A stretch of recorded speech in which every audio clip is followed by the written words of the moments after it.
प्रभु श्री राम की जय हो। देवऋषि नारद जी श्री राम जी का गुणगान करते हुए और बारंबार श्री हरि की माया का बल वर्णन करते हुए चले। तब पक्षीराज गरुड़ ब्रह्मा जी के पास गए और अपना संदेह उन्हें कह सुनाया।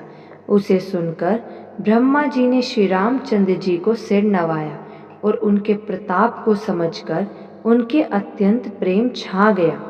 ब्रह्मा जी मन में विचार करने लगे कि कवि, कोविद और ज्ञानी सभी माया के वश हैं।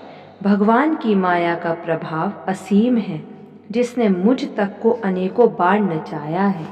यह सारा चराचर जगत तो मेरा रचा हुआ है। जब मैं ही मायावश नाचने लगता हूँ, तब पक्षीराज गरुड़ को मोह होना कोई आश्चर्य की बात नहीं है। तदंतर ब्रह्मा जी सुंदर वाणी बोले। श्री राम जी की महिमा को महादेव जी जानते हैं। हे गरुड़, तुम शंकर जी के पास जाओ। हे तात, और कहीं किसी से ना पूछना, तुम्हारे संदेह का नाश वहीं होगा। ब्रह्मा जी का वचन सुनते ही गरुड़ चले गए। तब बड़ी आतुरता से पक्षीराज गरुड़ मेरे पास आए। हे उमा, उस समय मैं कुबेर के घर जा रहा था और तुम कैलाश पर थी। गरुड़ ने आदरपूर्वक मेरे चरणों में सिर नवाया और फिर मुझको अपना संदेह सुनाया। हे भवानी, उनकी विनती और कोमल वाणी सुनकर मैंने प्रेम सहित उनसे कहा, हे गरुड़, तुम मुझे रास्ते में मिले हो।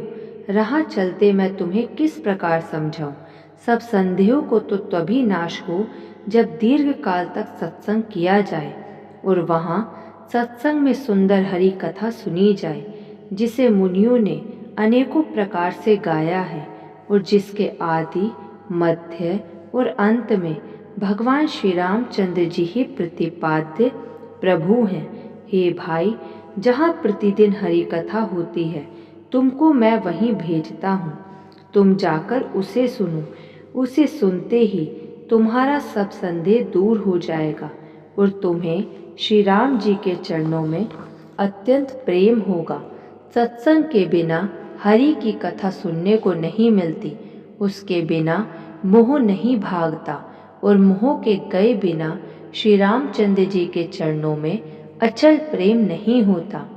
बिना प्रेम के केवल योग, तप, ज्ञान और वैराग्य दी के करने से श्री रघुनाथ जी नहीं मिलते।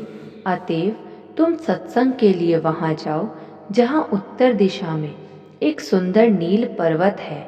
वहां परम सुशील काकभुशुंडी जी रहते हैं।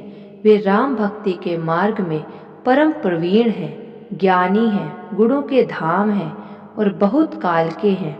वे निरंतर श्री रामचंद्र जी की कथा कहते रहते हैं, जिसे भांति भांति के श्रेष्ठ पक्षी आदर सहित सुनते हैं।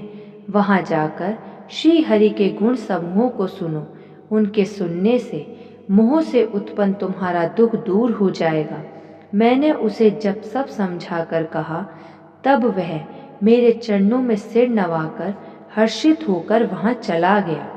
हे उमा, मैंने उसको इसीलिए नहीं समझाया कि मैं श्री रघुनाथ जी की कृपा से उसका भेद पा गया था। उसने कभी अभिमान किया होगा, जिसको कृपा निधान श्री राम जी नष्ट करना चाहते हैं। फिर कुछ इस कारण भी मैंने उसको अपने पास नहीं रखा कि पक्षी पक्षी की ही बोली समझते हैं। हे भवानी, प्रभु की माया बड़ी ही बलवती है। ऐसा कौन ज्ञानी है जिसे वह ना मोह ले। जो ज्ञानियों में और भक्तों में शिरोमणि हैं एवं त्रिभुवनपति भगवान के वाहन हैं, उन गरुड़ को भी माया ने मोह लिया। फिर भी नीच मनुष्य मूर्खतावश घमंड किया करते हैं। यह माया जब शिवजी और ब्रह्मा जी को भी मोह लेती है, तब दूसरा बेचारा क्या चीज़ है।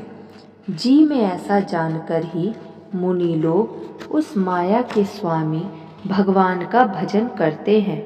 गरुड़ जी वहाँ गए जहाँ निर्बाध बुद्धि और पूर्ण भक्ति वाले काकभुशुंडी जी बसते हैं। उस पर्वत को देखकर उनका मन प्रसन्न हो गया और सब मोह माया तथा सोच जाता रहा।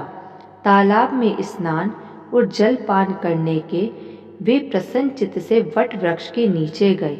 वहाँ श्री रामचंद्र जी के सुंदर चरित्र सुनने के लिए बूढ़े बूढ़े पक्षी आए हुए थे। जय श्री राम।